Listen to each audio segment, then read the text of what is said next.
Gaming with here with Ali. Yeah, guys, it's me gaming with here with Ali. Okay. We So are guys, we are right now in we are the watching east of the west. East versus West. It's basically it's America versus the third and fourth, second. So today we're going to be taking a look at a scenario where the Eastern Hemisphere and the Western Hemisphere go to war. Now, I have done the Northern and Southern Hemisphere before. As you can hear this dude. Okay, yeah, guys, you can hear this dude. The red is the west or east? I think East. No, I think it's west. I have no clue. I'm Guys, not we have no sure. clue about the elections. So yeah. So the blue versus the red. Okay, guys, Yeah, just so to it's make not, you understand. Wait. So it's North and South America versus Asia, Oceania. Guys, continue. And that video did pretty well, and I think it's only like plausible that I go for the East versus West. I'm going to start live streaming at around 99.5 or 99.6 thousand subscribers, and that very well could be before you see this video. So there is a chance that we've already... Guys, you heard him. Subscribe to us, please. Okay. He said that we have to reach 96 and 97,000 subscribers by the end of the year. Yeah. We hit 100K, and me right now, I don't know that. Now, the Eastern Hemisphere and the Western Hemisphere are very different hemispheres culturally and, of course, well, geographically. In the Western Hemisphere, we mostly have the New World, which includes the Americas, while over here in the Eastern Hemisphere, we have the Old World, which includes... We were definitely wrong with the directions. It was opposite. Okay, so... Yeah, so it was west versus east. I think the west, the eastern's gonna win. Yes. Because they have India, Russia, Pakistan, Saudi Arabia. What's that again? America, right? Yeah. Yeah, Western, right? But only one powerhouse. No, Western has America and Europe. Europe is full of powerhouses. Yeah. Africa, and of course Asia, and a majority of Europe. Now, the way that I decided this team was by the Prime Meridian, which I'm going to give you like a rough draft of where it is. It basically like goes sort of like that. So that is where the Prime Meridian is. If you don't know what the Prime Meridian is, here's the equator. It goes like this around the world. Prime Meridian is the exact same thing as the equator. Country that touches the Prime Meridian, no matter the majority of which hemisphere it's in, is going to go over to the Western Hemisphere. So that includes Nigeria, where a majority of the country is in the Eastern Hemisphere. However, it touches the Prime Meridian, therefore it's going to go to the west. But now let's just go ahead and jump straight into the fighting. First off, we have France doing something actually really smart, and that's barricading their country in. They're going to use all of their military to defend themselves along this border, and they already have kind of a natural one right here, but they might want to watch out up north. Of course, you have the Alps down here, so you're good with that, but you definitely want to protect this lowland area up north here to prevent the red team from invading. So that's exactly what they do. They set up tons and tons of defenses. They set up bunkers. They set up air support. Naval-wise, I don't know what they can do. They'll probably just sit over here in this pond and just line them up. Elsewhere along the border here in Algeria, Mali, and Burkina Faso, and then this area, Togo and Benin. I don't know which is which because I'm sorry, I just don't know. We have Ghana right here. Their defenses aren't going to be as well. However, though, this part of Africa does have a slight advantage over this part of Africa, specifically in the north with Morocco. So the very first advance from either side is going to take place down here near Ghana, and it, of course, is going to be... As you can see, guys, just do not watch this lecture, okay? Just focus on the fight. Yep. Hey, yo! They continue on until eventually they meet.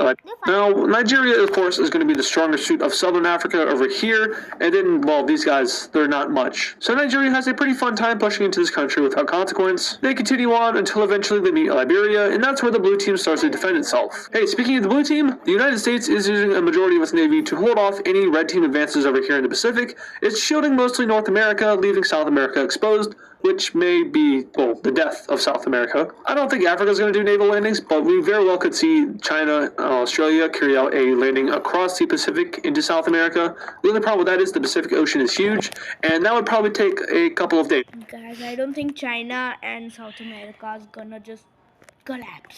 No. So, realistically... We're talking about naval invasions. When you have navy, right? Yeah, navy. Indian navy, like it goes in the sea and catches things like that. Yeah, I like that. An invasion of South America from China is not possible, but this is an ATIS Pro video, so yeah. And I'm sorry if this video is a little bit more fast-paced than usual. I'm trying out a new kind of pace for content. I just want to make the content better. It's also 10 o'clock at night, 10:30 at night, so I want to go to bed. Anyway, back over here in Europe, we figured out that France's defense is not, well, 100% solid. And we see something similar happening that happened in World War II, with the red team just going around. Britain is quick to withdraw all of their troops from France, and France is like, man, screw you. The red team swivels down, they push through the defenses over here in the east, and now they have a field day taking Paris all the way down over here to the Atlantic Ocean. We have the surrender of northern France, and eventually Spain recalls all of its army to these mountains right here to set up a defense. ये है जिग्नेश भाई dinner के बाद आजकल France eventually surrenders, and of course, they're going to be the first to surrender. So now the UK is a little bit worried because, of course, they're not completely surrounded by the red team, and the Navy is starting to surround the island. Spain has a pretty good area for defense here. These mountains are pretty rigid, but they might have to be wary of an invasion from Italy into this area, especially over here in Barcelona and eventually Madrid. But now, back down in Africa, we had the first blue team advance coming from Algeria into Tunisia. They take Tunis with ease, and from here, this country is going to surrender. Now the Algerians enter into Libya and take Tripoli within a couple of weeks. It is here that we finally see the Indians, the Middle Easterners, and the Egyptians start to mobilize into Libya in order to stop the advance of the Algerians. The Algerians take a little bit more land and then eventually set up a pretty plausible defense that is going to hold off the red team for a little bit. They're doing essentially the same thing as France, but except they don't have like the terrain advantage because it's mostly flat throughout here. There are some mountains, of course, but other than that, it's like desert. We also see Algeria make a move into Nigeria. This is not Nigeria, this is Niger. And basically what they're trying to do here is distract Nigeria from advancing into the southern area of Africa, because if they do that, they could eventually sweep up and invade Algeria from the west, which is no good. So they're kind of like throwing their arms up like, hey, look at us, we're going to get you from the north. Fortunately enough, this does work, and we do see the blue team fight back against the Nigerian invaders over here in the west. They don't Guys, wait for a second. I think their phone is lagging. Yeah, it's lagging. Actually going to be able to push back this bullet right here. Not by much, but enough to maybe make Algeria kind of reconsider their strategy here. We see the blue team enter into this part of Nigeria, but that is going to be it. So at this point, obviously the red team has every advantage possible. Population, economy, military, just... This is a red team video. They're going to win, obviously. Right, guys? I'm not going to throw a curveball at you, right? But hey, you remember how I was talking about South America being invaded earlier? Well, that just happened. Chinese, Russian, Australian, Indian, and a lot more of other types of troops land over here in Ecuador. And from here, they blitz through the country, wiping it off the map. And they start to rapidly expand into Peru and Colombia. This, of course, is going to grab the attention of the United States of America, who's going to say, no, no, no, bombs. They're going to bomb the Chinese Navy, which is probably all throughout here. Of course, they do still have their own naval wall, which is up through here, and into the Panama Canal, so they kind of did extend it a little bit. Atlantic Ocean-wise, of course, there's going to be some protection, but probably nothing compared to the Pacific, where the bigger threat is. But eventually, we do have this little invasion kind of stalling out and not going as well. It's going to stalemate. The blue team is going to eventually start to kick it back a little bit, but unfortunately for them, they're not going to be able to kick them off the continent, as the Chinese and all of the other countries have solidified their presence in South America. In fact, they're about to solidify their presence in other countries as well. Nigeria and co. are able to push back the Algerians out of these southern African nations over here, and from here they have one full-on advance out from the red team. This is chaotic, and it's not a good strategy. However, these countries over here are not strong. These countries up here, they are. So technically, if the red team is able to blitz across to the Atlantic Ocean, they could separate them from these guys, and from there, just take care of business down here, and invade Morocco and Algeria up from the south and the west, while also pushing them back over here in the east. And that's exactly what their strategy is. So the spearhead starts to formulate. Of course, they're also going to expand their front line while they're doing this with ease. Eventually, the red team shoots across and meets up with the Atlantic Ocean. The United States then pulls all of its troops out from this area of Africa and puts them back over here in northern Africa.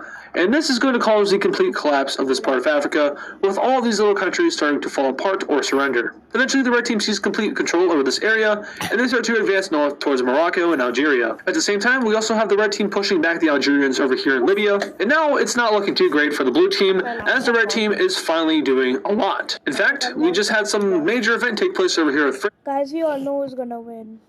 Of course, dude. This is boring, right? Yeah, guys, we may do a part 2 because this is getting we had a combined invasion and naval landing taking place in the northern part of Spain, and this is eventually going to seep down into the Catalonian region. They'll grab Barcelona and push across the mountains. Ignore that sentence I just said. And slowly but surely, any troops that are in Spain are going to start to get pushed out as the red team is advancing towards Madrid rapidly, with them reaching down and capturing the capital city, which is eventually going to lead to the Americans, not just these Americans, but all of these Americans, pulling their troops from Spain and leading the country to fall to the red team. Portugal, I'm sorry, but you don't stand a chance. These islands are bye-bye. No, actually no, these islands, sink them into the ocean. There we go. So now the only blue team presence over here in the old world is going to be on the British Isles, Iceland if you consider it old world, and then Algeria and Morocco. Guys, that guy just sunk the island. Okay, guys, just subscribe to our channel and also subscribe to IDs Pro. Their advance over here is going to be called back, and they're going to be told to defend the border of Algeria. He makes good geographical videos. I've seen his videos before. They're fun. The red team pushes up to said border, and also Morocco's border. These islands are captured. The United States pulls all of its troops from this region, and eventually we have the complete onslaught of Algeria. Of course, they're invading desert down here, so it's actually not doing too much damage. But once they start to get towards the north, they're gonna, take It was between Africa and Europe, and now it's all Algeria, America. and then Morocco. You're not going to be much better off. Of course, there are mountain ranges up here in the north, but this is like a lot of troops, like millions of troops. So unfortunately, Morocco is going to die, and there is a mass migration of blue team citizens over towards the Americas because they kind of see it as a safe haven that the red team will take a while to get. Of course, we're going to ignore this. So a majority of them are going to the United States because that seems like the best option. The strongest country that's not on the red team that remains. So obviously, you're going to go to them because they're going to protect you. They're not going to use you as meat shields, right? We're not Russia, right? Alright, Britain's going to start evacuating its citizens too, and instead of going to America, they're going to Canada, specifically this northern area up here, because no one is there, and no one's probably going to invade that.